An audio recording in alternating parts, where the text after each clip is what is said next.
Модернизацијата на македонското образование, особено примената на компјутерите во наставата, нуди нови можности за сите ученици.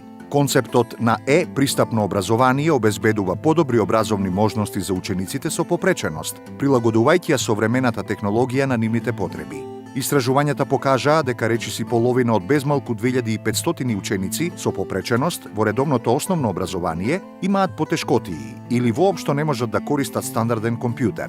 Во средното образование, со вакви потешкотии се соочуваат четвртина од учениците со попреченост. Од 2010-та, Сдруженијето Отворете ги прозорците и УСАИД во соработка со образовните и други релевантни институции ги прават пионерските чекори кај нас за подобрување на пристапноста на образованието. Повеќе од 10% од основните училишта во земјава и 2 средни се опремени со асистивни уреди, кои го олеснуваат користењето компјутер, монитори на допир, тастатури со големи копчиња, адаптирани џојстици, тракболи и издвоени кликови.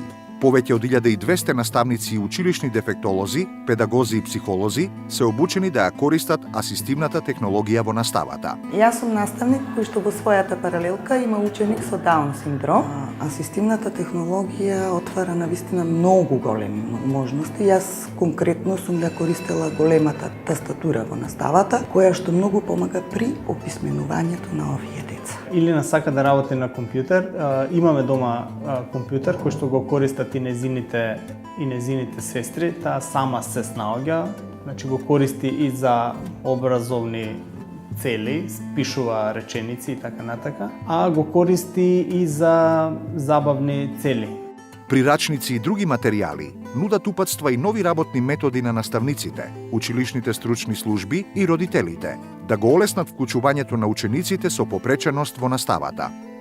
Идејата за креирање на прирачникот, улогата на асистивната технологија во процесот на индивидуализација на наставата во инклузивните училишта, произлезе од секојдневните потреби на училиштата, училишните тимови и наставниците пред се за олеснување, индивидуализација на наставата и секако документирање на постигнувањата на учениците со посебни потреби. Во сите овие процеси, улогата на асистивната технологија се покажа дека е многу значајна. Прирачникот за наставници за инклузивно компјутерски практики има за цел да им посочи на наставниците примери за тоа како да користат асистивната технологија во наставата, но исто така и да им сподели практики од нивни колеги кои што ја користат технологијата во оделенска и во предметна настава.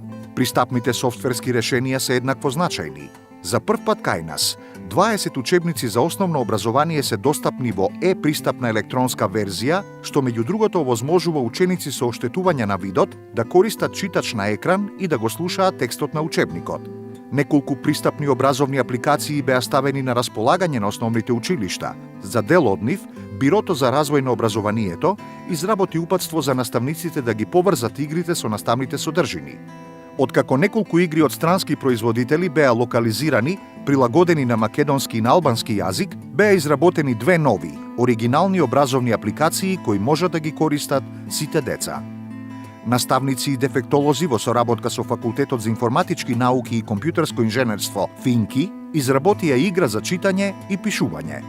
На нас ни е задоволство што во последниве неколку години ФИНКИ е вклучен во повеќе проекти кои што ја подобруваат пристапноста за лицата со попреченост и на тој начин всушност факултетот дава допринос да им се помогне на оние луѓе на кои што поприлично им е потребна помош да можат да ги следат електронските содржини, односно да се вклучат во овој нов сајбер свет во кој што се повеќе работи стануваат електронски.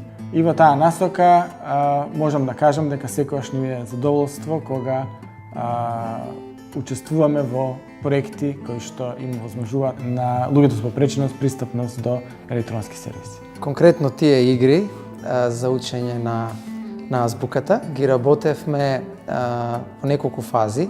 Најпрво се направи темелна анализа во консултација со дефектолози и со наставници од основно образование, кои што ни дадоа насоки и совети како треба да се реализираат овие игри, така што финалниот продукт е резултат на координација помеѓу експерти од областа за изучување на самите азбуки, но и софтверски експерти од факултетот. Во сличен пример на интердисциплинарна соработка, софтверската компанија Inform ја разви играта за основни математички вештини.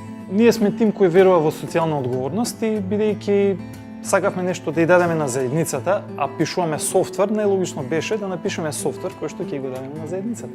Развивме едукативна игра за стекнување на математички вештини за деца од мала училишна возраст. Играта ќе биде бесплатна и ќе може да се користи на сите оперативни системи, пошто е веб апликација. Едукативниот софтвер е на македонски и на албански јазик.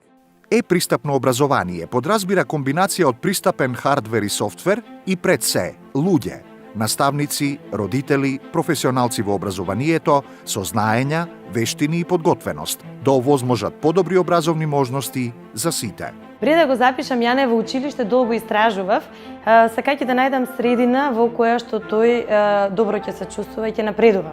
Одбрав училиште кое што е пристапно, кое што е технички опремено со асистивна технологија и со тоа обезбедив квалитетно образование за него. За својата ефективност и иновативност, македонскиот модел на е-пристапно образование ги доби престижните награди од фондацијата Ерсте од Виена, мрежата Телецентар Европа од Брисел и од фондацијата Љупчо Ајдински од Скопје. Користејќи ја технологијата како алатка за инклузијата, е-пристапното образование нуди основа за напредок и развој на децата со попреченост за еден ден да станат рамноправни и активни граѓани кои придонесуваат во општеството. За мене најбитно е Јане да има можност да напредува и да биде среќен, затоа што секој дете го заслужува тоа. Тука се стиска и се напишува фрив и се отвара фрив. Чекај да ја